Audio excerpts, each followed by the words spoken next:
જય હિન્દ, વંદે માતરમ। એક ભાઈનો પ્રશ્ન છે કે બિન હથિયારી કોન્સ્ટેબલની અંદર જોડાવા માટે શું કરવું।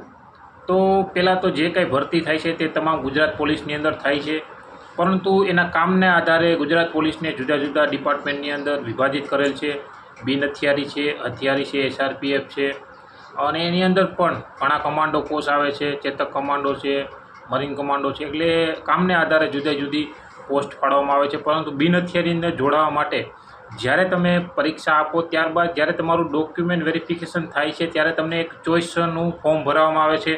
તેમાં તમારે સૌપ્રથમ કઈ ડિપાર્ટમેન્ટમાં એટલે કે કયા કેડરની અંદર તમારે જવું છે, બિન હથિયારીમાં જવું છે કે હથિયારીમાં જવું, તે તમારી પાસે ફોર્મ ભરાવવામાં આવે છે। તો તે શાંતિથી યોગ્ય ડિસિઝન લઈને ભરવું, ત્યારબાદ તમારા મેરિટને આધારે તમને ચોઇસ મળતી હોય છે। તો આમ તમે એક્ઝામ પાસ કર્યા પછી તમારી ચોઇસથી જે કાંઈ વિભાગ છે તેની અંદર તમે જોડાઈ શકો। તો આવા જે કાંઈ લોકોને પ્રશ્ન છે તેનો જવાબ હું આપતો હોઉં છું, તો જરૂરમંદ વ્યક્તિઓ સુધી, જે ગામડાનો છેવાડાનો જે વિદ્યાર્થી તૈયારી કરી રહ્યો છે તેના સુધી અવશ્ય પહોંચાડજો, લાઇક કરજો, શેર કરજો, અને કોઈને કાંઈ પ્રશ્ન હોય તો કોમેન્ટ કરજો।